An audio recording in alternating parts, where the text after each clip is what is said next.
হযরত ইব্রাহিম আলাইহিস সালাতু ওয়াস সালাম, হযরত ইয়াকুব আলাইহিস সালাতু ওয়াস সালাম তারা তাদের সন্তানদেরকে ওসিয়াত করে গিয়েছিলেন, ইন্নাল্লাহা আসতাফা লাকুমুদ্দীন, তোমাদেরকে একমাত্র ইসলাম ধর্মের জন্য আল্লাহ তাআলা নির্বাচন করেছেন, ফালা তামুতুন্না ইল্লা ওয়া আনতুম মুসলিমুন। সুতরাং তোমরা মুসলমান না হয়ে, ইসলাম ধর্ম গ্রহণ না করে, মুসলমান প্রকৃত মুসলমান না হয়ে তোমরা দুনিয়া থেকে বিদায় নিও না। দুনিয়া থেকে যদি বিদায় নিতে হয়, যেই সার্টিফিকেট নিয়ে, যেই পরিচয় নিয়ে দুনিয়া থেকে বিদায় নিবে, সেই পরিচয়টা হবে ইসলাম। ইসলাম ছাড়া অন্য কোনো পরিচয় নিয়ে তোমরা দুনিয়া থেকে বিদায় নিও না। হযরতে ইয়াকুব ইব্রাহিম আলাইহিস সালাতু ওয়াস সালাম তাদের মৃত্যুর সময় এই ওসিয়াত সন্তানদের উপর করে গিয়েছিলেন। তো নবীদের ওসিয়াতকৃত একটি ধর্ম ইসলাম এবং আল্লাহর কাছে একমাত্র গৃহীত ধর্ম ইসলাম। সেই ইসলাম আমরা জন্মসূত্রেই সেই ইসলাম পেয়েছি কিনা? এজন্য রবের দরবারে শুকরিয়া আদায় করে বলে আলহামদুলিল্লাহ। আজকে যদি আল্লাহ তাআলা আপনাকে আমাকে কোনো মুসলমানের ঘরে জন্ম না দিয়ে কোনো কাফের মুরতাদ বদ্দিনের ঘরে, বেদিনের ঘরে যদি জন্ম দিতেন, তাহলে আপনার আর আমার জন্য ইসলাম গ্রহণ করা এত সহজ হতো না। ইসলাম গ্রহণ করা কতটা কঠিন, যান তাদের কাছে দাওয়াত নিয়ে, যান তাদের কাছে কালিমার দাওয়াত নিয়ে, ইসলামের দাওয়াত নিয়ে, বুঝবেন তাদের জন্য এটি কত বড় কঠিন। আল্লাহ তাআলা আপনাকে আমাকে না চাইতে আল্লাহ তাআলা সেই ইসলামের দৌলত দিয়েছেন। আমরা কি সেই ইসলামের কদর করতে চাই কি চাই না? ইনশাআল্লাহ আমাদের প্রত্যেকের জীবনে যে ইসলাম আমরা পেয়েছি, আমরা জন্মসূত্রে, আমরা বংশ পরম্পরায় যে ইসলাম আমরা পেয়েছি, সেই ইসলাম আমাদের জীবনে সেটি ফিট করতে হবে, ইসলামের মূল্যায়ন করতে হবে।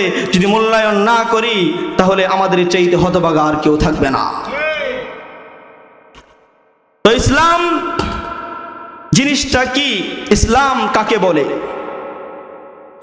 যে ইসলাম আমরা পেয়েছি, যে ইসলাম আমরা গ্রহণ করেছি, ইসলাম কাকে বলে? হাদিসের মধ্যে রাসূল আরবি সাল্লাল্লাহু আলাইহি ওয়াসাল্লাম তিনি ইসলামের পরিচয় দিয়ে গিয়েছেন। হাদিসের মধ্যে আসছে, হাদিসে জিবরিলের মধ্যে, যে একদা আল্লাহর নবী সাল্লাল্লাহু আলাইহি ওয়াসাল্লাম কানা বারিজান, তিনি একদা বের হয়েছিলেন। এমত অবস্থায় জিবরাইল আলাইহিস সালাতু ওয়াস সালাম আসলেন। জিবরাইল আলাইহিস সালাতু ওয়াস সালাম এসে আল্লাহর নবীর কাছে কিছু প্রশ্ন করলেন। তো জিবরাইল তো বড় সাহাবী, তার কি আবার প্রশ্ন করে জানার দরকার আছে? দরকার তো নেই, কিন্তু তিনি কেন প্রশ্ন করলেন? তিনি প্রশ্ন করেছেন মানুষকে, যেই প্রশ্নগুলো তিনি করেছেন সেই প্রশ্নের উত্তর রাসূল দিবেন, আর রাসূলের সামনের মানুষ যাতে এগুলো শুনতে পারে এবং এই বিষয়গুলো শিখতে পারে, এজন্য জিবরাইল এসে এই প্রশ্নগুলো সাহাবায়ে কেরাম সামনে আছে এই অবস্থায় প্রশ্ন করলেন। তো সেই প্রশ্ন একাধিক প্রশ্ন ছিল, তার মধ্যে একটি প্রশ্ন ছিল মাল ইসলাম, আয় আল্লাহর নবী ইসলাম কি জিনিস? ইসলাম কাকে বলে? আল্লাহর নবী সাল্লাল্লাহু আলাইহি ওয়াসাল্লাম বলেন, আন তা'বুদুল্লাহ ওয়া লা তুশরিকু বিহি শাইআ। ইসলাম হলো একমাত্র রব, একমাত্র আরশের মালিক, একমাত্র সমগ্র বিশ্বের মালিক রব্বে কারীম আল্লাহ তাআলা, ওই আল্লাহ তাআলার ইবাদত করা, ওয়ালা তুশরিকু বিহি শাইআ, এবং তার সাথে কাউকে শরীক না করা। সংক্ষেপে পরিচয় দিয়ে দিয়েছেন। সংক্ষেপে ইসলাম হলো আল্লাহর ইবাদত করা এবং আল্লাহর সাথে কি না করা? শরীক না করা। ইসলাম শব্দের অর্থ কি? আপনারা আরো সহজে বুঝবেন। ইসলাম শব্দের অর্থ হলো আত্মসমর্পণ করা, আত্মসমর্পণ করা, নিজেকে অন্যের সামনে সাপোর্ট করে দেওয়া, নত করে দেওয়া। আল ইসলাম এই শব্দের অর্থ, আরবি শব্দ, এর অর্থ আল ইসলাম, আত্মসমর্পণ করা, নিজেকে অন্যের কাছে সাপোর্ট করা, অর্পণ করা। তো যে ব্যক্তি ইসলাম গ্রহণ করলো সে আল্লাহর সামনে নিজেকে সাপোর্ট করে দিল, নিজেকে অবনত করে দিল, নিজের ঘাড়কে নিজের গলাকে আল্লাহর সামনে নত করে দিল। তার মানে হলো আল্লাহর কাছে আমরা সারেন্ডার করেছি যে আয় আল্লাহ, আপনি আমাকে যেভাবে চালাইবেন সেভাবেই আমি চলবো, এ মর্মে আমরা বদ্ধপরিকর এবং সংকল্প করলাম। এই হলো ইসলাম। আপনি মুসলমান হয়েছেন মানে আপনি আল্লাহর কাছে আত্মসমর্পণ করেছেন, আল্লাহর কাছে আপনি সাপোর্ট করেছেন যে আমি আল্লাহ, আমি আপনার সামনে আমার গলায় রশি লাগাইয়া আপনার সামনে আপনার কাছে আমি লাগাম দিয়ে দিয়েছি। এবার আপনি যেভাবে চালান, যা বলবেন, যা করতে বলবেন, সব কিছু আমি মানব, সব কিছু আমি করব। এর নামই হলো ইসলাম এবং মুসলমান হওয়া। তো আমরা মুসলমান হয়েছি মানে আল্লাহর সামনে আমরা নিজেকে সাপোর্ট করে দিয়েছি। তো ইসলাম হাদিসের মধ্যে রাসূল যে সংজ্ঞা পরিচয় দিলেন যে আল্লাহর ইবাদত করা এবং আল্লাহর সাথে কাউকে শরীক না করা। এখন এখান থেকেই আমি মূল বিষয়ের দিকে যেতে চাচ্ছি। আজকে আমাদের সমাজের মধ্যে ইসলামের পরিধি একটি সীমার মধ্যে আবদ্ধ করে দেওয়া হয়েছে। আল্লাহ পাক রব্বুল ইজ্জাত এর নবী জনাবে মুহাম্মদুর রাসূলুল্লাহ সাল্লাল্লাহু আলাইহি সাল্লাম তিনি ইসলামের পরিচয় দিয়েছেন যে আল্লাহর ইবাদত করা। ইবাদত মনে রাখতে হবে এটি কোনো নির্দিষ্ট গণ্ডির সাথে সীমাবদ্ধ নয়। ইবাদত যেমন আপনার ঘরের মধ্যে ইবাদত রয়েছে, আপনার ব্যক্তিগত পর্যায়ে ইবাদত রয়েছে, আপনার সমাজেও অনেক ইবাদত রয়েছে, আপনার রাষ্ট্র ব্যবস্থায় অনেক ইবাদত রয়েছে, আপনার আন্তর্জাতিক মহলে অনেক ইবাদত আছে। ইবাদত শুধু নির্দিষ্ট স্থান, নির্দিষ্ট জায়গার সাথে সম্পৃক্ত নয়। ইবাদত সব জায়গায়। ইবাদত মনে করেন না যে ঘর মসজিদের মধ্যে গিয়ে নামাজ পড়ার নামই শুধু ইবাদত।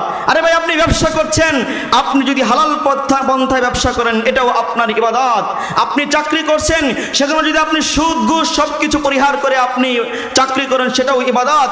আপনি বিচার করছেন, বিচার করে যদি আপনি ন্যায়ের সাথে ইনসাফের সাথে বিচার করেন এটিও ইবাদত। আপনি রাষ্ট্র পরিচালনা করছেন, রাষ্ট্র পরিচালনায় যদি কারো উপর জুলুম, নির্যাতন, অন্যায় এবং ইসলাম বিরোধী কার্যক্রম থেকে আপনি পরিহার করেন এবং ইসলামী কার্যক্রম বাস্তবায়ন করেন, এটিও আপনার জন্য বড় ইবাদত। তাহলে আমার মনে রাখতে হবে ইসলাম এটি আমার নির্দিষ্ট গণ্ডির সাথে সীমাবদ্ধ নয়। বললেন যে আপনি বলতেছেন ইসলাম নির্দিষ্ট গণ্ডির সাথে সীমাবদ্ধ নয়, বরং ইসলাম সব জায়গায় আছে। এটি কোথায় পাইলেন? আজকে কোনো কথা কোরআন হাদিসের দলিল ছাড়া কোনো কথা ইনশাআল্লাহ বলবো না। যে কথাই বলবো তার পিছনে কোরআন থেকে দলিল দিয়ে কথা বলার চেষ্টা করবো ইনশাআল্লাহ। আল্লাহ পাক রব্বুল ইজ্জাত পবিত্র কোরআনের মধ্যে বলেন, মা ফাররাতনা ফিল কিতাবি মিন শাই। আমি কোরআনকে নাজিল করেছি, আল্লাহ বলেন আমি কোরআন নাজিল করেছি। মনে করিও না কোরআনের মধ্যে নির্দিষ্ট অঞ্চলের কাহিনী দিয়ে আমি কোরআন নাজিল করেছি, কোরআনের মধ্যে নির্দিষ্ট স্থান, নির্দিষ্ট বিষয়ের গল্প কাহিনী দিয়ে আমি কোরআন পাঠাইছি না। মা ফাররাতনা, আল্লাহ ওপেন চ্যালেঞ্জ করে বলেন আমি কোরআনের মধ্যে এমন কোনো জিনিস নাই যেটা ছেড়ে দিয়েছি। যেই জিনিসটা তোমার জন্য দরকার ছিল, তোমার সমাজে দরকার, তোমার রাষ্ট্রে দরকার, অমুক জায়গায় গিয়ে তোমার প্রয়োজন, কিন্তু সেটা কোরআনে উল্লেখ করি নাই, এমন কোনো বিষয় নাই। আল্লাহ চ্যালেঞ্জ করে বলেন মা ফাররাতনা ফিল কিতাবি মিন শাই। মানুষের জীবনের জন্য যা কিছু প্রয়োজন, মানুষের জন্ম থেকে মৃত্যু পর্যন্ত, ঘর থেকে রাষ্ট্র পর্যন্ত, সংসদ পর্যন্ত, যেখানে যা যা প্রয়োজন আল্লাহ বলেন আমি সব কিছু দিয়া এই কোরআনকে নাজিল করেছি। সুবহানাল্লাহ। আল্লাহ পাক রব্বুল ইজ্জাত বিদায় হজের দিন আয়াত নাজিল করে রাসূলকে শোনায় দিয়েছেন, আল ইয়াওমা আকমালতু লাকুম দীনাকুম ওয়া আতমামতু আলাইকুম নি'মাতি ওয়া রাদিতু লাকুমুল ইসলাম দীনা। আজ আমি এই দিন ইসলামকে পরিপূর্ণ করে দিলাম। এই দিন ইসলামের কোনো অসম্পূর্ণতা নাই। এমন হবে না তুমি সমাজে গিয়ে একটি কাজ করতে গিয়েছো, তুমি রাষ্ট্রের মধ্যে কোনো কাজ করতে গিয়েছো, তুমি সংসদের মধ্যে কোনো কাজ করতে গিয়েছো, কিন্তু সেই জায়গায় তোমার একটি ইসলামের বিধান দরকার ছিল, সেই বিধানটা ইসলামে নাই। এমন কোনো বিষয় নাই। ইসলামকে আমি আজ পরিপূর্ণ করে দিলাম। ইসলাম স্বয়ং সম্পূর্ণ পরিপূর্ণ। যে কোনো জায়গায়, যে কোনো স্থানে, সব জায়গায় তোমার ইসলামকে তুমি যদি খুঁজো তাহলে সেখানে ইসলামের বিধান পাবে। সুবহানাল্লাহ। ইসলাম পরিপূর্ণ। আল্লাহ পাক রব্বুল ইজ্জাত বলেন, আমি কোরআন কেন নাজিল করেছি? অন্য আয়াতের মধ্যে সূরা নিসার মধ্যে আল্লাহ বলেন, ইন্না আনজালনা ইলাইকাল কিতাবা বিল হাক্কি লিতাহকুমা বাইনান নাসি বিমা আরাকাল্লাহ। আল্লাহ পাক রব্বুল ইজ্জাত বলেন, এই কোরআন নাজিল করেছি কেন শুনে নাও। আমি তোমাদেরকে বলে দিচ্ছি এই কোরআন নাজিল করার মাকসাদ কি, কোরআন আমি কেন নাজিল করেছি। কোরআনকে শুধুমাত্র নাজিল করেছি ঘরের মধ্যে বসে বসে শুধুমাত্র পড়বে, ঘরের মধ্যে বসে পড়বে, এই জন্য কি কোরআন নাজিল করেছি। কোরআন নাজিল করেছি যে কোরআন থেকে শুধু নামাজ শিখবে, এতটুকুই কোরআন। আল্লাহ বলেন যে না, আমি কোরআন নাজিল করেছি লিতাহকুমা বাইনান নাস, মানুষের মধ্যে যে কোনো সমস্যা হবে, মানুষের মধ্যে যে কোনো সমস্যা সৃষ্টি হবে, আল্লাহ বলেন সেই সমস্যার সমাধান, সেই সমস্যার ফয়সালা এই কোরআনের মাধ্যমে করার জন্য আমি কোরআন নাজিল করেছি। সুবহানাল্লাহ। লিতাহকুমা বাইনান নাসি বিমা আরাকাল্লাহ। আমি কোরআন নাজিল করেছি এই কোরআনের মাধ্যমে ইনসাফের সাথে মানুষের মধ্যে ফয়সালা করার জন্য। যে কোনো সমস্যা হবে এই কোরআন থেকে সমাধান নিয়ে কোরআনের ফয়সালা তোমরা করবে, এজন্যই আমি এই কোরআন নাজিল করেছি। আল্লাহ বলেন, অন্যত্র বলেন আফা হুকমাল জাহিলিয়াতি ইয়াবগুন, আফা হুকমাল জাহিলিয়াতি ইয়াবগুন। সূরা মায়েদার মধ্যে আল্লাহ বলছেন, তারা কি জাহিলিয়াতের সেই বিচার ব্যবস্থাপনা কি তারা তালাশ করে? তারা কি চায় ওই পশ্চিমাদের বিচার ব্যবস্থা না তাদের সমাজে চালাইতে? তারা কি চায় অমুসলিমদের বিচার ব্যবস্থাপনা, মূর্খতার বর্বরতার বিচার ব্যবস্থাপনা, সেগুলো তারা নিজেদের মধ্যে বাস্তবায়ন করতে চায়? আল্লাহ বলেন যে না, আফা হুকমাল জাহিলিয়াতি ইয়াবগুন ওমান আহসানু, কতই না সুন্দর ওই আল্লাহ, যেই আল্লাহ ইসলাম তোমাদেরকে দিয়েছে এবং ইসলামকে পরিপূর্ণ করে দিয়েছেন। সুবহানাল্লাহ। ইসলাম দিয়েছেন, ইসলামের মধ্যে পূর্ণতা দিয়েছেন, এরপরও তারা জাহিলিয়াতের, মূর্খতার, বর্বরতার, পশ্চিমাদের, ইংরেজদের সেই শাসন ব্যবস্থাপনা, সেই বিচার ব্যবস্থাপনা তারা নিজেদের মধ্যে ঘটাইতে চায়। এরপরও আমি এত পরিপূর্ণ দিন দেওয়ার পরেও কি তারা চায়? ধমক দিচ্ছে, মানুষকে ভর্ৎসনা করতেছে। আল্লাহ পাক রব্বুল ইজ্জাত আফাগায়রা দীনিল্লাহি ইয়াবগুন, সূরা নিসার মধ্যে বলেন আফাগায়রা দীনিল্লাহি ইয়াবগুন, আফাগায়রা দীনিল্লাহ, আমি ইসলাম ধর্ম দিলাম, ইসলাম ধর্মকে পূর্ণতা দিয়ে প্রেরণ করলাম। এই ইসলাম ধর্মের পূর্ণতা দেওয়ার পরেও কি তারা দীনিল্লাহ, অন্য কোনো মন্ত্র, অন্য কোনো তন্ত্র, এগুলো তারা তালাশ করে? এরপরও কি অন্য তালাশ করে? আরে অন্যটা তালাশ করে কখন? যখন নিজের কাছে না থাকে, নিজের পকেটে টাকা নাই, এবার গিয়ে অন্যের কাছে চাই, ভাই আমাকে কিছু টাকা দাও, আমি বাজার করব, আমার বিপদ আপদ মিটাবো। নিজের পকেটে যখন, নিজের ব্যাংকে ব্যালেন্সে যখন কোটি কোটি টাকা থাকে, তখন অন্যের কাছে আর হাত পাততে হয় না। তোমাদের কাছে পরিপূর্ণ ইসলাম দেওয়া আছে, পরিপূর্ণ জীবন ব্যবস্থাপনা ইসলাম আমি তোমাদের হাতে দিয়েছি, এরপরও কেন তোমরা অন্য মন্ত্র, অন্য তন্ত্র তোমরা খুঁজো?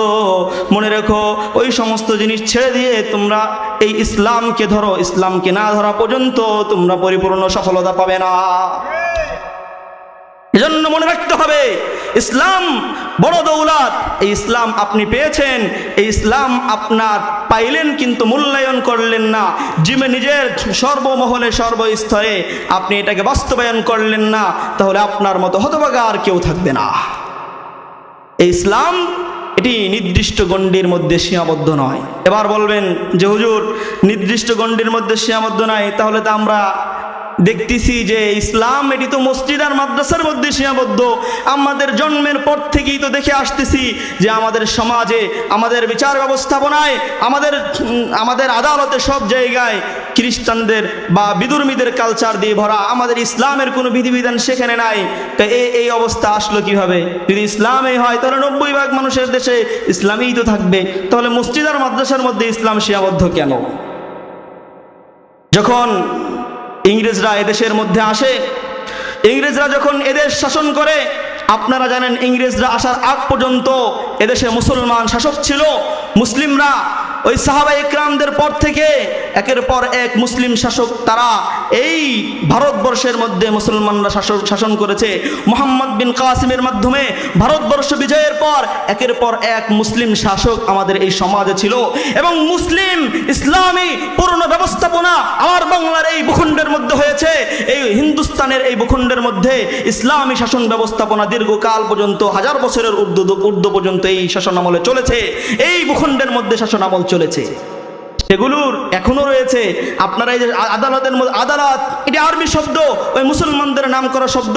এই যে আদালতের মধ্যে হাকিম, এই হাকিম এটাও আরবি শব্দ, মুসলমানদের পরিভাষা। উকিল মুসলমানদের পরিভাষা, মুওয়াক্কিল মুসলমানদের পরিভাষা। এই সমস্ত বিষয়গুলো, রায় মুসলমানদের পরিভাষা, সব বিষয়গুলো এখন রয়ে গেছে, কিন্তু নিয়ম কানুন চেঞ্জ করে ফেলেছে। বাকি পরিভাষাগুলো এখনো আমাদের সমাজের সেই মুসলমানদের সেই পরিভাষাগুলো রয়ে গেছে, নামগুলো রয়ে গিয়েছে, কিন্তু নিয়ম কানুন আমাদের সমাজের এই ধারা আইন এগুলো পরিবর্তন করে ইংরেজদের আইন পরিবর্তিত হয়েছে। কিভাবে হলো? যখন ইংরেজরা আমাদের এই পবিত্র মুসলমানদের ভূখণ্ডকে তারা যখন বিজয় করলো, বিজয় করার পর তারা মুসলমানদেরকে এসে বলল, মুসলমানদেরকে বলল, আলেমদেরকে বলল যে আপনারা যদি দেশ চালান তাহলে তো ভালোভাবে নামাজ রোজা করতে পারবেন না। নামাজ রোজা করতে গেলে এই এত ব্যস্ততা, দেশ চালানোর এত ব্যস্ততার মধ্যে দিয়ে তো নামাজ রোজা করা কঠিন হয়ে যাবে। তো আপনারা একটা কাজ করেন, আপনারা সুন্দরভাবে কোনো কাজ আপনাদের ব্যস্ততা নাই, আপনারা মসজিদের মধ্যে নামাজ পড়বেন, নামাজ রোজা করবেন, আপনারা এগুলো নিয়ে পড়ে থাকেন। আপনাদের যা যা লাগবে আপনাদের সমস্ত কিছুর ব্যবস্থাপনা আমরা করব। আপনাদের কোনো চিন্তা নাই, আপনাদের কোনো অর্থ করি কোনো কিছুর চিন্তা করতে হবে না, কোনো সমস্যা নিয়ে চিন্তা করতে হবে না, সব কিছুর ব্যবস্থাপনা আমরা করব। আপনারা আপনারা এই মসজিদ মাদ্রাসায় রোজা নামাজ নিয়ে পড়ে থাকেন, আপনাদের সব কিছু আমরা দেখতেছি, আর দেশ এটা আমরা চালাইতেছি। কেন আপনারা চালাইবেন? ইসলাম একটা সুন্দর জিনিস, পবিত্র জিনিস। নেক্সট রাতে ধোকা। ইসলাম একটি সুন্দর জিনিস, পবিত্র জিনিস, আর রাষ্ট্র পরিচালনা এটা একটা নোংরা জিনিস, রাজনীতি একটা নোংরা জিনিস। আর এই নোংরা জিনিসের মধ্যে ইসলাম পবিত্র জিনিসকে কেন আনবেন? ইসলাম এই পবিত্র এই জিনিসটাকে আপনারা ওখানে নিয়ে কেন ইসলামকে কলঙ্কিত করবেন? আপনারা ইসলাম নিয়ে পবিত্র জায়গায় মসজিদেই থাকেন, আমরা এই নোংরা জিনিস নিয়ে আমরা থাকতেছি, আপনাদের সব কিছু আমরা দেখতেছি। এই বলে মানুষকে নেক্সট রাতে ধোঁকা দিয়ে তারা এই দেশ থেকে মুসলমানদের এই রাষ্ট্র ব্যবস্থাপনা থেকে ইসলামকে দূরে সরিয়ে দিয়ে ওই ইংরেজদের, ওই খ্রিস্টানদের ওই সমস্ত কালচার, ওই সমস্ত রীতিনীতি, আইন কানুন এগুলো আমাদের সমাজের মধ্যে ঢুকিয়ে দিয়ে রাষ্ট্র ব্যবস্থাপনাকে সম্পূর্ণ ইসলাম মুক্ত করে দিয়েছে, ইসলামকে দূরে সরিয়ে দিয়েছে। এর মাধ্যমে কি হয়েছে? ইসলাম এখন আমাদের সমাজে মসজিদ মাদ্রাসার মধ্যে গণ্ডির মধ্যে আবদ্ধ হয়ে পড়েছে। আমাদের মাইন্ড সেট আপ এমন হয়েছে, এখন আমরা যদি ভাবতেও অবাক লাগে, আলেম মানুষ সে কোনো রাজনীতির ময়দানে আসলো, সে কোনো দেশ পরিচালনার জন্য আসলো, সে কোনো এমপি পদ প্রার্থী হিসাবে দাঁড়ালো, এখন এটা আমাদের কাছে একটা দোষণীয় মনে হয়। আমাদের কাছে মনে হয় যে এই রাজনীতির নোংরা জিনিস, এই সেখানে চুরি বাটপারি সিটারি এই সমস্ত নোংরা জিনিস, এর মধ্যে কেন আলেম হুজুর মানুষ আসলো? আরে ভাই, রাজনীতি এমন ছিল না, রাষ্ট্র ব্যবস্থাপনা এমন ছিল না, এগুলো পবিত্রই ছিল। আমাদের সমাজের মানুষ সম্পূর্ণ আরাম আয়েশে জীবন যাপন করতেছিল, সর্বমহলে ইনসাফ ছিল, সর্বমহলে ন্যায় ছিল। মানুষের এভাবে ঘুষ, এই দুর্নীতি নিয়ে এত হয়রানির শিকার আর হতে হতো না। এই সমস্ত চাঁদাবাজি, টেন্ডারবাজি এগুলো কোনো কিছুই এই রাজনীতির ময়দানে ছিল না। ওই সমস্ত ইংরেজরা এই সমস্ত স্থানগুলো দখল করে এটাকে নোংরা করে দিয়েছে, পচা গান্দিগি করে দিয়েছে।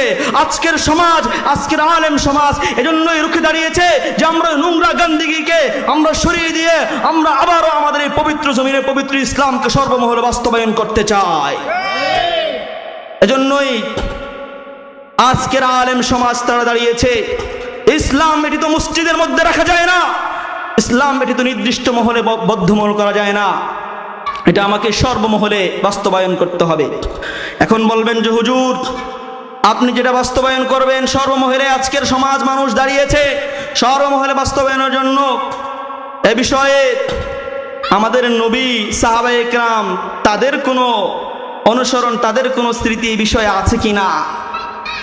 আল্লাহ তো কোরআনে বলেছে, লাকাদ কানা লাকুম ফি রাসূলিল্লাহি উসওয়াতুন হাসানাহ, যে তোমাদের জন্য রয়েছে রাসূল সাল্লাল্লাহু আলাইহি ওয়াসাল্লামের রাসূল সাল্লাল্লাহু আলাইহি ওয়াসাল্লামের জীবন ব্যবস্থার মধ্যে তোমাদের জন্য একটি উত্তম আদর্শ রয়েছে। একজন মুসলমানের জন্য রাসূল সাল্লাল্লাহু আলাইহি ওয়াসাল্লাম পূর্ণ মডেল।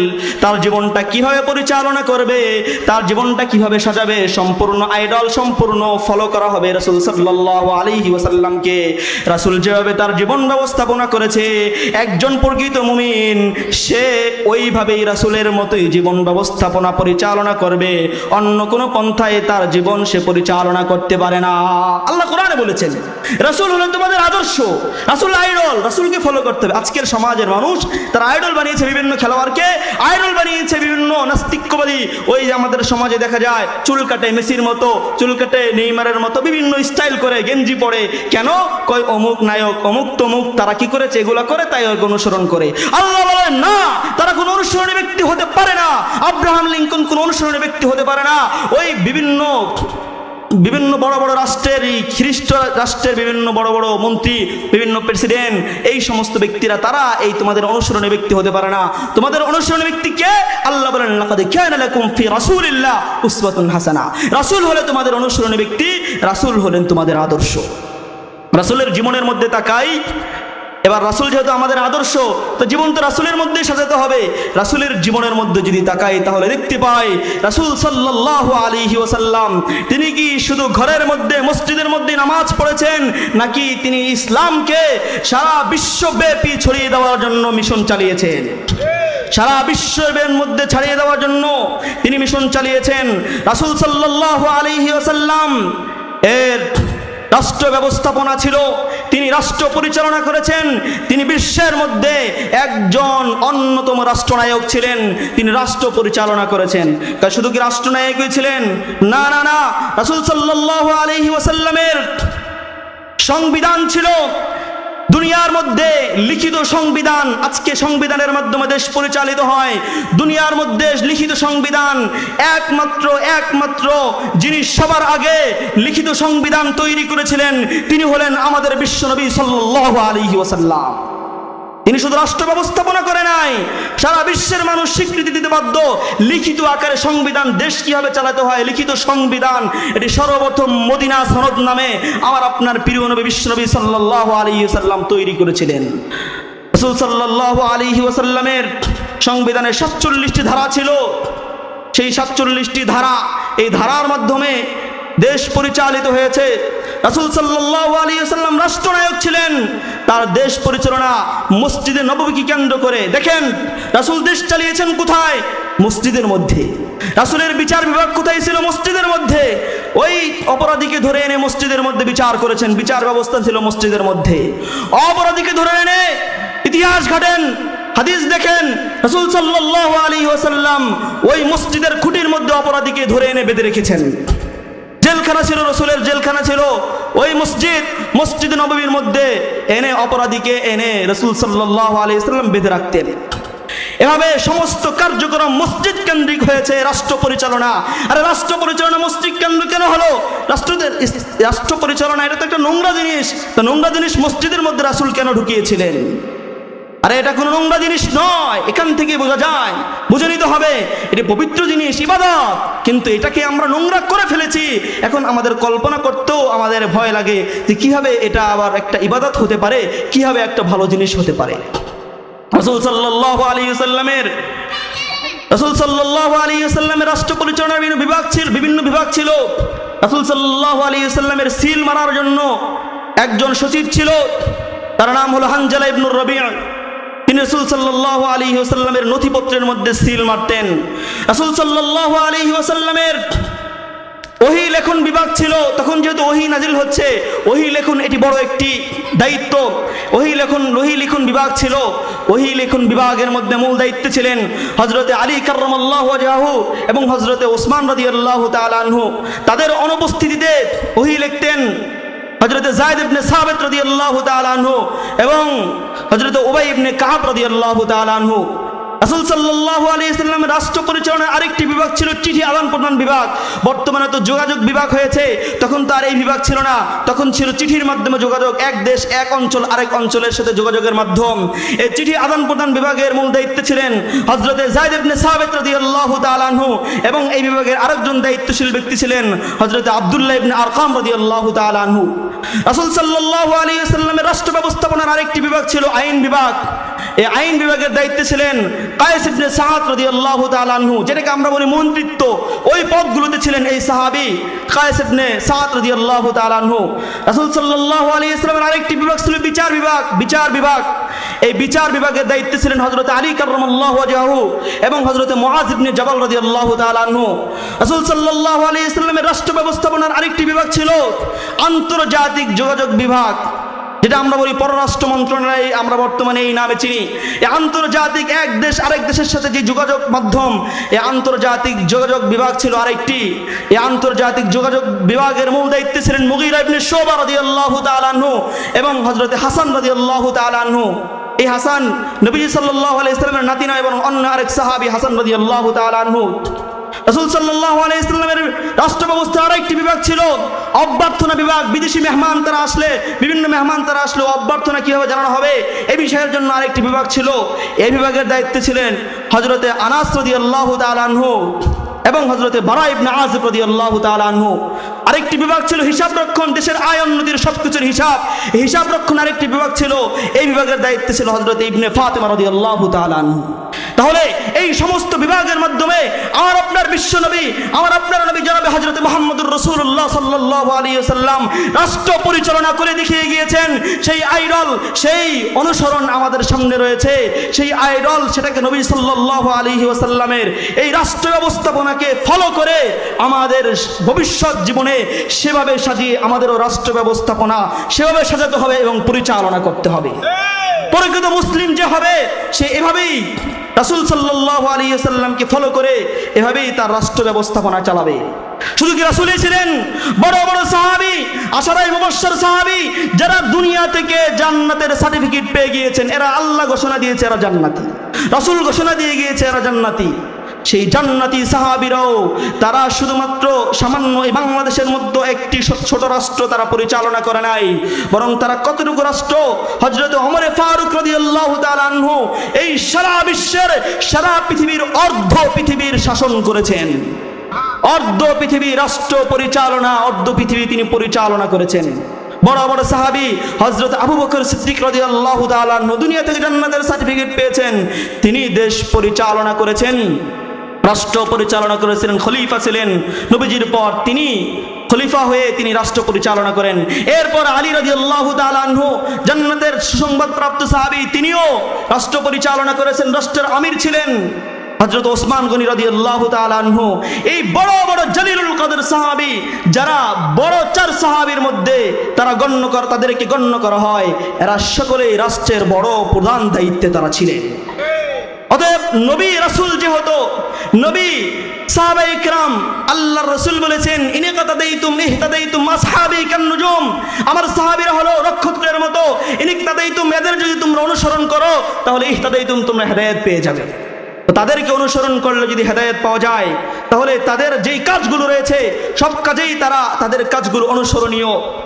অতএব আজকের সমাজে যারা বলে হুজুর আপনি কেন রাজনীতির ময়দানে আসলেন, হুজুর আপনি কেন এই রাজনীতি করতে আসলেন, তাদেরকে এটা শোনাতে হবে, তাদেরকে এই আলোচনা তাদের শুনতে হবে, তাদের বুঝতে হবে এই রাজনীতি এটি ইসলামের বড় একটি অংশ, ইসলামের বহু ব্যবস্থাপনা এগুলো এই রাষ্ট্রের সাথে সম্পৃক্ত। আদালত ব্যবস্থাপনা, এটা কিভাবে ন্যায় বিচার সমাজের মধ্যে, রাষ্ট্রের মধ্যে ন্যায় বিচার প্রতিষ্ঠা করা ইসলামের বড় একটি অংশ, সেটা এই রাষ্ট্র ব্যবস্থাপনা, রাজনীতি ছাড়া, রাষ্ট্র ব্যবস্থাপনা ছাড়া সম্ভব নয়। সমাজের মধ্যে, দেশের মধ্যে বহুত বিধিবিধান, অন্যায় অপরাধের বিধিবিধান কোরআনের মধ্যে, হাদিসের মধ্যে এসেছে। কোরআনের মধ্যে 500 আহকামের আয়াত, হাদিসের মধ্যে 3000 এই আহকামের আয়াত, বিধিবিধানের আয়াত, অধিকাংশ আয়াতগুলোই এই রাষ্ট্র ব্যবস্থার সাথে সম্পৃক্ত। এগুলো আপনি বাস্তবায়ন কিভাবে করবেন যদি আপনি সেই অধিকার, সেই ক্ষমতা আপনার হাতে না আসে? এজন্য মনে রাখতে হবে, এটা মাথা থেকে সরিয়ে দিতে হবে। ইসলাম শুধুমাত্র একটি গণ্ডির সাথে সীমাবদ্ধ নয়, বরং ইসলামের পরিধি বহুত বড়, ইসলামের পরিধি অনেক বড়। সর্বমহলে, সর্বস্থানে আমাকে আপনার কি ইসলাম বাস্তবায়ন করতে হবে। আমি যেই আলোচনা আপনাদের সামনে করতে যাচ্ছি তার 10 ভাগের 1 ভাগও আমি এখনো শেষ করতে পারি নাই, কিন্তু আমার সময় আছে মাত্র 10-15 মিনিট।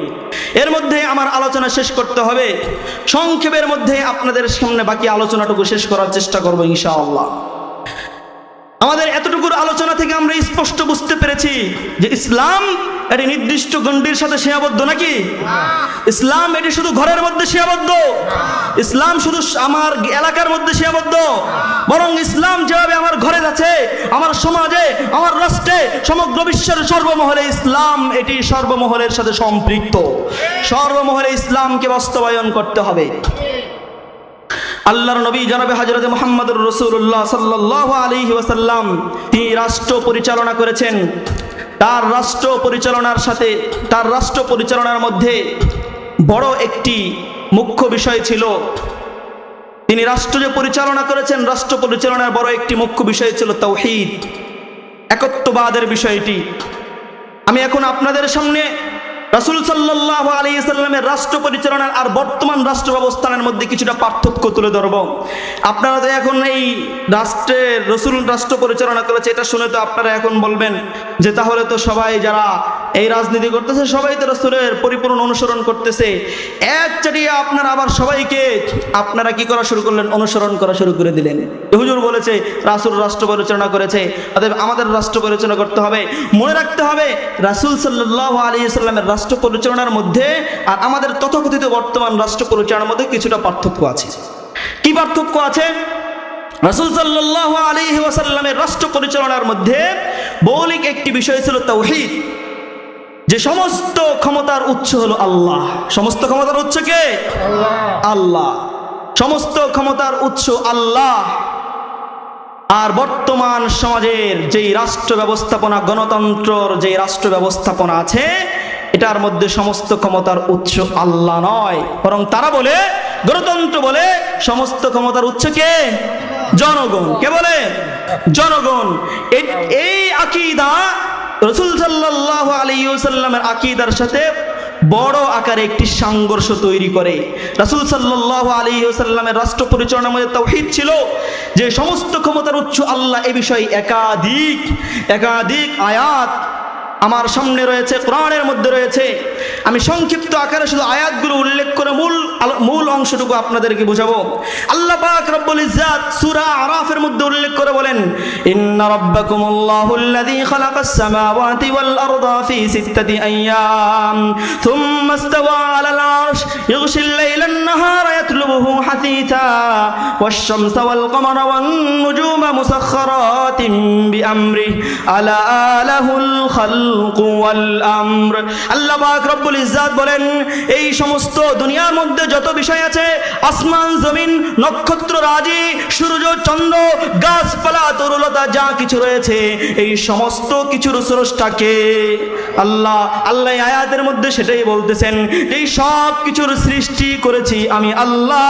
অতএব সৃষ্টি আমার, জমিন আমার, এই শূন্য আমার, আসমান আমার, এই সমস্ত বিষয় আমার। অতএব এই আমার জমিনে আলা লাহুল খালকু ওয়াল আমর, এই আমার জমিনে, আমার এই আসমানে, আমার এই শূন্যের মধ্যে, এই পৃথিবীর মধ্যে, এই সৃষ্টির মধ্যে ক্ষমতা চলবে একমাত্র আল্লাহ।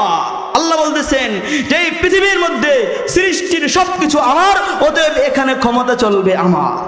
আপনার ঘরে আরেক বাড়ির বেড়া যায় যদি আপনার ঘরে কর্তৃত্ব করে, আপনি মানবেন? আল্লাহ কি মানবে? আল্লাহ গায়রাত ওয়ালা, আল্লাহ এটা মানতে, আল্লাহ এটা কখনোই মানবেন না। আল্লাহ পাক রব্বুল ইজ্জাত সেটাই এই আয়াতের মধ্যে বলেন। অন্য আয়াতের মধ্যে বলেন হুয়াল্লাযী জাআলাকুম খলাইফা ফিল আরদ, তোমাদেরকে আল্লাহ পাক রব্বুল ইজ্জাত দুনিয়ার মধ্যে পাঠিয়েছেন খলিফা বানিয়ে, প্রতিনিধি বানিয়ে। মূল হলেন আল্লাহ তাআলা সবকিছুর মালিক, তোমাদেরকে প্রতিনিধি বানিয়েছেন কেন? তোমরা যাতে আল্লাহর হুকুমগুলো প্রতিনিধি হিসাবে, নায়েব হিসাবে, খলিফা হিসাবে আল্লাহ যেটা যেভাবে বলবেন সেটা যাতে বাস্তবায়ন করো, এটার জন্যই আল্লাহ তাআলা তোমাকে দুনিয়ার মধ্যে পাঠিয়েছে। আল্লাহ পাক রব্বুল ইজ্জাত সূরা ফুরকানের মধ্যে বলেন তাবারাকাল্লাযী নাযালাল ফুরকানা আলা আবদিহি লিয়াকুনা লিল আলামিন নাযীরা আল্লাযী লাহু মুলকুস সামাওয়াতি ওয়াল আরদি ওয়া লাম ইয়াত্তাখিয ওয়ালাদান ওয়া লাম ইয়াকুল লাহু শারীকুন ফিল মুলকি ওয়া খালাকা কুল্লা শাইইন ফাকাদ্দারাহু তাকদীরা।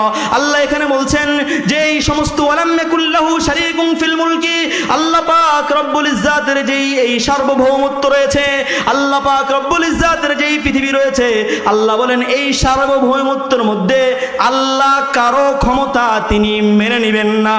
আল্লাহ নিজের ক্ষমতার মধ্যে কাউকে শরীক করেন না। আল্লাহ পাক রব্বুল ইজ্জাত নিজের ক্ষমতা এর মধ্যে কাউকে শরীক করেন না। অথচ বর্তমান সমাজের গণতন্ত্র বলে কয় ক্ষমতা শুধু আল্লাহর না, ক্ষমতা হলো কে? জনগণ। আল্লাহ পাক রব্বুল ইজ্জাত সূরাতুল কাহফের মধ্যে উল্লেখ করেন ওয়ালাবিথু ফি কাহফিহিম 300 সিনিনা ওয়াজদাদু তিসা কুলিল্লাহু আ'লামু বিমা লাবিথু লাহু গায়বুস সামাওয়াতি ওয়াল আরদ আবসির বিহি ওয়াসমি' মা লাহুম মিন দুনিহি মিন ওয়ালিয়্যি ওয়া লা ইউশরিকু ফি হুকমিহি আহাদা। আল্লাহ তার এই সার্বভৌমত্ব ক্ষমতার মধ্যে ওয়ালা ইউশরিকু কাউকে শরীক করেন না। সূরা কাহফের আসহাবে কাহফের ঘটনা উল্লেখ করতে গিয়ে এক প্রসঙ্গে তিনি বলেন এই পৃথিবীর ক্ষমতার মধ্যে আল্লাহ কাউকে শরীক করেন না। আল্লাহ অন্যত্র বলেন সূরা ইয়াসিনের শেষ আয়াতের মধ্যে বলেন ফাসুবহানাল্লাযী বিয়াদিহি মালাকুতু কুল্লি শাইইন ওয়া ইলাইহি তুরজাউন। ফাসুবহানাল্লাযী বিয়াদিহি মালাকুতু কুল্লি শাই, এই সমস্ত জিনিসের ক্ষমতা ওই আল্লাহর, যেই আল্লাহ, ওই আল্লাহর পবিত্রতা আমরা বর্ণনা করছি, যেই আল্লাহর এই সমস্ত পৃথিবীর ক্ষমতা যেই আল্লাহর হাতে। ক্ষমতা সবকিছু কার হাতে? আল্লাহর হাতে। সূরা বুরুজের মধ্যে বলেন ফাআলুল লিমা ইউরিদ, আল্লাহ একমাত্র সত্তা যিনি তার এমন ক্ষমতা আছে যে তিনি যা কিছু ইচ্ছা তাই করতে পারেন। সমস্ত ক্ষমতা আল্লাহর হাতে, এছাড়া আর কারো এই ক্ষমতা নাই। এভাবে বহু আয়াতের মধ্যে, আমি সেই আয়াতগুলো বিস্তারিত আকারে আলোচনা করতে গেলে অনেক সময় লাগবে, আমি এটা শুরুতেই বলেছি। তো এই সমস্ত আয়াত থেকে প্রমাণিত হয় ইনিল হুকমু ইল্লা লিল্লাহ, এই সৃষ্টি আল্লাহর, অতএব ক্ষমতা চলবে কার? আল্লাহ। সৃষ্টি আল্লাহর, এক কথায় মনে রাখবেন, সৃষ্টি আল্লাহর, ক্ষমতা চলবে আল্লাহ। কিন্তু গণতন্ত্র বলে যে এই ক্ষমতা হলো কার? জনগণের। এজন্য সময়, কমিটি তো আমাকে সময় দিয়েছে অল্প, এজন্য তো আমি তারপরেও চেষ্টা করব, দেখি তারা আমাকে একটু ছাড় দেয় কিনা। যাই হোক, তো এই সমগ্র পৃথিবীর মধ্যে ক্ষমতা সৃষ্টি আল্লাহর, অতএব ক্ষমতা চলবে কার? আল্লাহ। কিন্তু গণতন্ত্র যেহেতু এটার বিপরীত ধারণা করে, এজন্য এই বিপরীত ধারণার গণতন্ত্রে এবার রাজনীতি করা যাবে কিনা। তাদের ধারণা তো সম্পূর্ণ কুফরি ধারণা। কেউ যদি বিশ্বাস করে জনগণ সকল ক্ষমতার উৎস, কোনো কথা লাগবে না। এই সমস্ত আয়াতের কারণে, এই যে আয়াতগুলো বললাম, আরো আয়াত আছে, সবগুলো তার বিপক্ষ হয়ে দাঁড়িয়ে বলবে আপনি কাফের, কারণ আপনি আল্লাহ বলে ক্ষমতা আমার, আপনি বলছেন জনগণের। তো এই জন্য একটি কুফরি মতবাদ তারা ধারণা করছে। কারণ এই আব্রাহাম লিঙ্কন গণতন্ত্রের সূচনা করেছে, এই গণতন্ত্রের সূচক আব্রাহাম লিঙ্কন। তো তার এটা তো কুফরি মতবাদ। এই কুফরি মতবাদ, এটা যেই গণতন্ত্রের আছে সেই তন্ত্র গ্রহণ করা যাবে কিনা। তাই এবার আপনাদেরকে সেই মৌলিক কথা বলে আপনাদেরকে শুনিয়ে দেয়, সেটি হলো যে উলামায়ে কেরাম এক্ষেত্রে বলেছেন কেউ যদি বিশ্বাস করে গণতন্ত্র করে তাহলে সে কাফের হবে, না কোনো সমস্যা নাই, নিশ্চিত কাফের। যদি বিশ্বাস করে যে কি সকল ক্ষমতার উৎস কে? জনগণ, এটা যদি কেউ বিশ্বাস করে তাহলে সে কাফের হয়ে যাবে, এটা করতে পারবে না। এখন ওর বিশ্বাস করলাম না, তোমার বিশ্বাস করে না। যেমন বর্তমানে অনেক মিটিং মিছিলে মানুষ দৌড়াইতেছে, কিন্তু এরা মানে না, তোমার মিটিংয়ে যাই আর যাই করি, ভোট যাওয়ার সময় কি করে দেবো? জায়গা মতো মেরে দিব। ওইরকম বিশ্বাস করলাম না, গেলাম লগে লগে, কিন্তু মন কি তোমার আমি মানি না, বিশ্বাস করি না। তো ওই নিয়ত কইরা গণতন্ত্র করা যাবে কিনা? ওই নিয়ত করে উলামায়ে কেরামের মধ্যে দুটি দল, একটি দল বলেন যে করা যায় আছে, আরেকটি দল বলেন যে করা জায়েজ না, বরং আরো উত্তম। কেন? এখানে আবার মনে রাখতে হবে যেখানে একটা মাকসাদ থাকতে হবে। সেই মাকসাদটা কি? যে আমি যদি আজকে উলামায়ে ইকরাম, সমস্ত উলামায়ে ইকরাম যদি ছেড়ে দেয় যে আমরা এই বর্তমান ধারায় আমরা এই রাষ্ট্র ব্যবস্থাপনার মধ্যে যাব না, সবাই যদি পরিহার করে, তাহলে কি হবে? আপনি তো ওই রসুলের ওই ব্যবস্থাপনা আপনি চাইলেই এখন করতে পারবেন না। রাসূলের যে খেলাফতের যে ধারা, সেই ধারা আপনি চাইলেই সমাজে ব্যবস্থাপনা করতে পারবেন না। কি করবে? এই সুযোগে সমস্ত নাস্তিকবাদী শক্তি, সমস্ত নাস্তিক মুর্দা সমাজের যত অন্যায় অশ্লীল ব্যক্তি কর্মকাণ্ডের ব্যক্তিধারী আছে, আলেম সমাজ বা ইসলামধারী ব্যক্তি যদি বসে যায়, তাহলে তো এরা এখানে দখল করবে। এবার দখল করে সমগ্র রাষ্ট্রটাকে একবারে, এখন তো আমরা একটু মসজিদে যাইতে পারি, তখন তাও যাওয়া যাবে না। এখন তো আমরা একটু রাস্তায় বের হয়ে দুই কথা বলতে পারি, তাও বলা যাবে না। পুরা দেশকে নষ্ট করে ফেলবে তারা যদি আমরা ওখানে না যাই। এজন্য তাদের ওইটা থেকে বাঁচানোর জন্য নাস্তিকবাদী, ওই সমস্ত সন্ত্রাসবাদী, চাঁদাবাজি, ওই সমস্ত টেন্ডারবাজি, ওই সমস্ত ফিতনাবাজি বিষয়গুলো সমাজ থেকে দূর করার জন্য উলামায়ে ইকরামের ওখানে যাওয়া শুধুমাত্র জায়েজ নয়, বরং কি উত্তম। এটা এই মন মানসিকতা যদি লালন করে, তাহলে সেক্ষেত্রে উত্তম। আবার কেউ কেউ বলছে না উত্তম না, বরং জায়েজ, চালিয়ে যেতে পারে। তাহলে বোঝা গেল যে এই বর্তমান প্রচলিত ধারায়ও আমরা যাইতে পারি, সেই ধারায়ও আমরা রাষ্ট্র ব্যবস্থা আনার জন্য আমরা অংশগ্রহণ নিতে পারি। এবার আসেন যে এই ধারার মাধ্যমে যেই নির্বাচন, যে পদ্ধতি আছে, যে পদ্ধতিতে নির্বাচন করা হয়, যেটাকে আমরা বর্তমানে ভোট বলে চিনি, তো এই ভোট জিনিসটা কি? এই ভোট দেওয়া কি জায়েজ আছে কিনা? এই সমস্ত মাসআলাগুলো, এগুলো আমাদের জানার অনেকেই অনেক প্রশ্ন অনেক সময় করেন। এজন্য কোরআন হাদিসের আলোকে আপনাদেরকে সেই মাসলা শোনাচ্ছি। বাকি যার যার আমার কোরআন হাদিস থেকে বলে দেওয়া আমার দায়িত্ব, বাকি কে কি করবেন না করবেন সেটা আপনার বিষয়। ভোট হলো এটি একটি আমানত, শাহাদাত, সুপারিশ এবং প্রতিনিধিত্ব নির্বাচন। ভোট কয়টি জিনিস? 4টা জিনিস। এক হলো কি? আমানত। এক কি? আমানত। 2 নম্বর শাহাদাত। 2 নম্বর কি? সাক্ষী। আমানত 2 নম্বর হলো কি? সাক্ষী। 3 নম্বর হলো সুপারিশ। 3 নম্বর কি? সুপারিশ। 4 নম্বর হলো প্রতিনিধি নির্বাচন। কি নির্বাচন? প্রতিনিধি নির্বাচন। তার মানে ভোট এর মাধ্যমে, ভোট একটি আমানত। তার মানে এই আমানত আপনি যদি অপাত্রে রাখেন, তাহলে আল্লাহ যে কোরআনের মধ্যে বলেছেন, ইন্নাল্লাহা ইয়া'মুরুকুম আন তুআদ্দুল আমানাতি ইলা আহলিহা, যে আল্লাহ আদেশ দিয়েছেন আমানতকে তার সপাত্রে রাখার জন্য। আপনি যদি এই আমানতকে অপাত্রে রাখেন, তাহলে এর দায় আপনাকে নিতে হবে। 2 নম্বর, এটি সাক্ষী। আপনি যাকে ভোট দিচ্ছেন, আপনি তাকে এই সাক্ষী দিচ্ছেন যে আমি সাক্ষ্য দিচ্ছি যে অমুক ব্যক্তি এই রাষ্ট্রের জন্য বর্তমানে সবচেয়ে বেশি উপযোগী, অমুক ব্যক্তি সবচাইতে বর্তমান সময়ে রাষ্ট্র পরিচালনার জন্য সবচেয়ে বেশি উপযোগী, যারা এই সমাজে দাঁড়িয়েছে সকলের মধ্যে অমুক বেশি উপযোগী, আমি তার পক্ষে সাক্ষ্য দিতেছি। তাহলে 2 নম্বর আপনি সাক্ষ্য দিলেন। 3 নম্বর সুপারিশ। সমস্ত আপনি রাষ্ট্রের কাছে সুপারিশ করলেন, আমি সুপারিশ করে দিছি। কি সুপারিশ করছি? যে অমুক ব্যক্তিকে রাষ্ট্রের জন্য, আমার এলাকার জন্য এমপি হিসাবে নির্বাচন করা হোক, অমুক ব্যক্তিকে এমপি হিসাবে তাকে পদ দেওয়া হোক, এ বিষয়ের সুপারিশ আমি রাষ্ট্রের কাছে করতেছি। আমি রাষ্ট্রকে কি করলাম? সুপারিশ করলাম।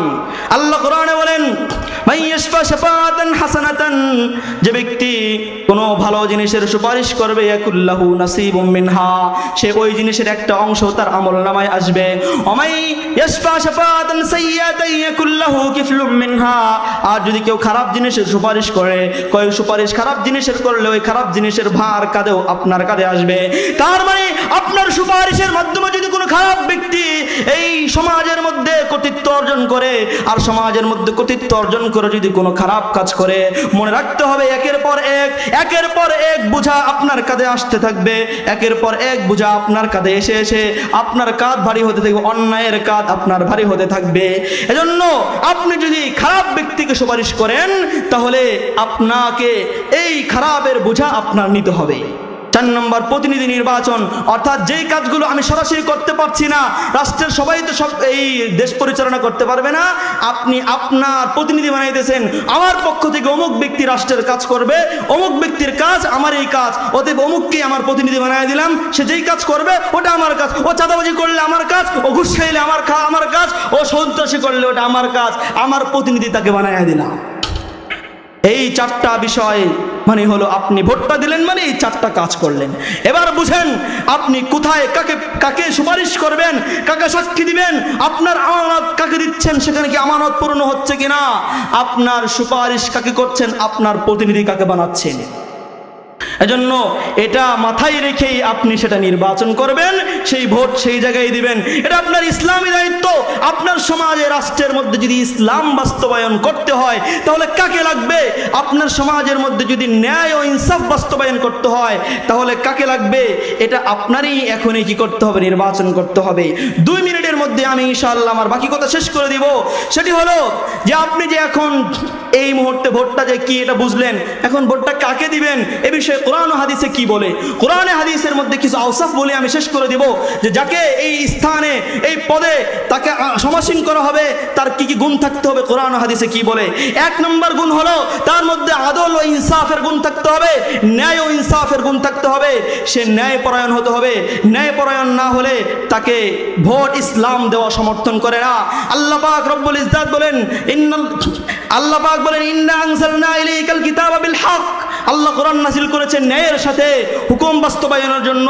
আল্লাহ পাক রব্বুল ইজ্জাতের নবী জনাবে মুহাম্মদুর রাসূলুল্লাহ তিনি তার একটি বড় একটি ঘটনা হাদিসের মধ্যে, হাদিস বুখারীর মধ্যে উল্লেখ হয়েছে, বিশাল ঘটনা আমি পূর্ণটা আমি এখন উল্লেখ করতে পারছি না। সেখানে রাসূল সাল্লাল্লাহু আলাইহি ওয়াসাল্লামের কাছে একজন নারী, ফাতেমা নামে একজন নারী, অন্য বংশের মখজুমি গোত্রের একজন নারীর হাত কাটার জন্য, হাত সে চুরি করেছে, চুরি করার কারণে তার হাত কাটা হবে, তো হাত কাটার বিধানের জন্য সুপারিশ করেছে। রাসূল সাল্লাল্লাহু আলাইহি ওয়াসাল্লামের নাতি এসে, ইয়া রাসূলুল্লাহ তার হাতটা না কেটে হোক, কারণ সে একজন সম্ভ্রান্ত ব্যক্তির মেয়ে। রাসূল তখন বলেছিলেন, লাউ আন্না ফাতিমা বিনত মুহাম্মাদিন সারাকাত লাকাতা মুহাম্মাদুন ইয়াদাহা।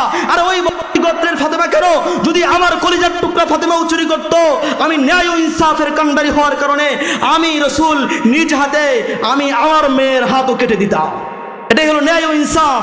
আজকের আমাদের সমাজে নিজের বংশের জন্য, নিজের দলের জন্য এক বিচার, অন্যের জন্য আরেক বিচার, এটি ইসলাম সমর্থন করে না। আপনি ভালো বংশের হলে এক বিচার, আর গরিব বংশের হলে আরেক বিচার। এটি ইনসাফ নয়, ন্যায় নয়, এটি ইসলাম সমর্থন করে না। এমন ব্যক্তিদের যারা, তাদেরকে ভোট দেওয়া যাবে না যারা ন্যায় ইনসাফের সাথে গরিব মানুষ, অসহায় মানুষ সকলের জন্য ন্যায্য বিচার করবে, সকলকে সমানভাবে তাদের অধিকার বুঝিয়ে দিবে, এমন ব্যক্তিদেরকে এখানে নির্বাচন করতে হবে। কোরআন হাদিসের বিভিন্ন আয়াতের মধ্যে 10টা গুণ, 10 গুণ তো আর আমার উল্লেখ করা এখন সম্ভব না। এজন্য আপনাদেরকে একটার কথা বললাম, আরো বিভিন্ন গুণ এখানে উল্লেখ করা আছে। সেই গুণগুলো, তার মধ্যে একটি হলো সে ঘুষ খেতে পারবে না। কোরআনের মধ্যে বিস্তারিত ঘটনা আকারে সুলাইমান আলাইহিস সালাতু ওয়াস সালামের ঘটনা আছে, বিলকিসের ঘটনা, সেখানে সুলাইমান আলাইহিস সালামকে ঘুষ দিয়েছিল, এ বিষয়ের বিস্তারিত ঘটনা আছে। সেখানে ঘুষ থেকে নিষেধ করা হয়েছে। ঘুষ ওই কোনো ক্ষমতাবান ব্যক্তি খেতে, যারা খায় তাদেরকে দেওয়া যাবে না। যারা শিষ্ট, এই বিষয়টা আমি বলে শেষ করে দেব, যারা অপরাধীদেরকে লালন করে এবং ভালো ব্যক্তিদেরকে তারা দমন করে, এমন ব্যক্তিদেরকেও ভোট দেওয়া যাবে না। বরং কাকে দেওয়া যাবে? তার মধ্যে শিষ্টের লালন এবং মন্দের দমন, এই গুণ থাকতে হবে। অর্থাৎ যে ব্যক্তি ভালো ব্যক্তি তাকে পালন করতে হবে, লালন করতে হবে, যে খারাপ তাকে দমন করতে হবে। আজকের সমাজের মধ্যে কি হয়েছে? বিপরীত চিত্র হয়েছে। সমাজে যত মাস্তান আছে, গুন্ডা আছে, বড় বড় ক্ষমতাবান ব্যক্তিরা তাদেরকে পাইলে রাখে, তাদেরকে লালন পালন করে রাখে, ওদেরকে লালন পালন করে। আর ভালো মানুষ যারা, তাদেরকে অবহেলিত করে, তাদেরকে কোনো পাত্তাই দেয় না। যারা গুলি চালাইতে পারবে, পিস্তল চালাইতে পারবে, ওদেরকে পালন করে, লালন করে। আল্লাহ পাক রব্বুল ইজ্জাত সেই ব্যক্তির কোরআন হাদিসের বর্ণনা, সেই ব্যক্তিকে কোনো ধরনের ভোট দেওয়া যাবে না, তাকে নির্বাচন আপনার সমাজে দেওয়া যাবে না। বরং যারা ভালো মানুষকে লালন করে, এমন ব্যক্তিদেরকে, ভালো মানুষকে নিয়ে ঘুরে চলে এবং ভালো মানুষের মূল্যায়ন করে, এদেরকে দিতে হবে। আরও 8টি গুণ আছে, আমি সে বিষয়ে আর যাচ্ছি না।